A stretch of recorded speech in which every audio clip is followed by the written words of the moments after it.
जय माँ कामाख्या देवी। मैं आचार्य सोमनाथ भारद्वाज आपका अपने YouTube चैनल माँ कामाख्या पे स्वागत करता हूँ और माता से प्रार्थना करता हूँ कि आप कुशल रहें और सदा आपका मंगल हो। आज हम बात करते हैं स्नान के ऊपर। जी हाँ, बहुत से लोग गलत तरीके से भी स्नान करते हैं जिसकी वजह से जीवन में उनके संकट आ जाते हैं। अगर आप हमारे इस तरीके से आप स्नान करते हैं तो आप निश्चय ही नेगेटिविटी यानी नकारात्मक शक्तियों से दूर हो जाएंगे और आप में सकारात्मक ऊर्जाएं विकसित होने लग जाएंगी। अगर आप में बहुत आलस रहता है, आप सुबह बहुत देर से उठते हैं या आप कोई काम करने की इच्छा ही नहीं होती आपकी, या कोई काम आपके पास आता है तो आप उसको आज के काम को कल पे टाल देते हैं, ये सब आपके जीवन में नकारात्मक शक्तियों के कारण होता है। और इन नकारात्मक शक्तियों को दूर करने के लिए अगर आप और सुख समृद्धि चाहते हैं आप कि आपके जीवन में सुख और समृद्धि आ जाए, तो नहाने के इस तरीके को अपना लें तो निश्चय ही तौर पे आप वैभवशाली हो जाएंगे, समृद्ध हो जाएंगे और आपके जीवन में सदा खुशहाली रहेगी। जी हाँ, जो भी व्यक्ति ये उपाय करता है, अगर कोई व्यक्ति उससे कटता है या दूर रहता है या बात करना नहीं चाहता, तो वह व्यक्ति भी उससे खुद ब खुद बात करने आएगा, यानी उसकी लोग बात सुनने लगेंगे और मानने भी लगेंगे।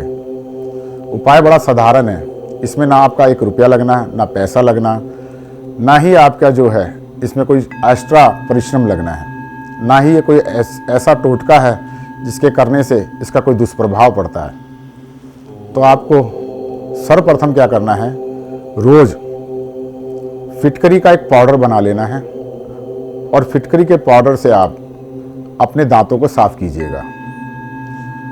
ये बुद्ध का बहुत अच्छा उपाय है और इससे बुद्धि का और सिमरण शक्ति का विकास होता है।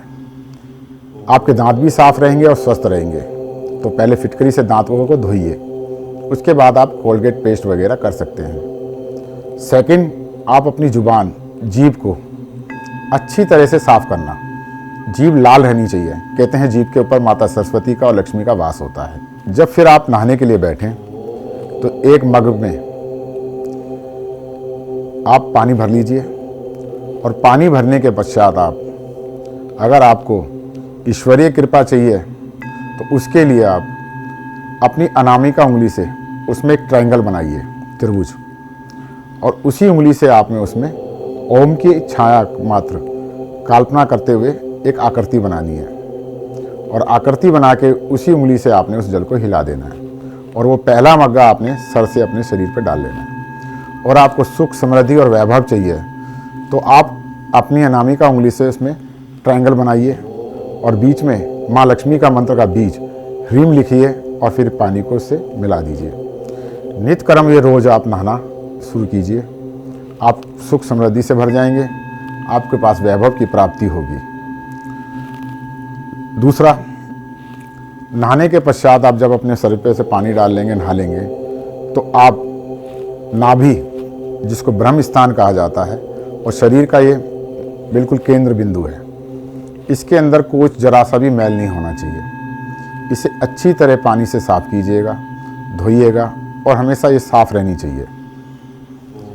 नहाने के पश्चात आप कपड़े वपड़े पहनने के बाद आप कंघा करते हैं, तो कंघा है जो कंघा करने के बाद आप देखिए कि उसके अंदर एक भी बाल नहीं रहना चाहिए।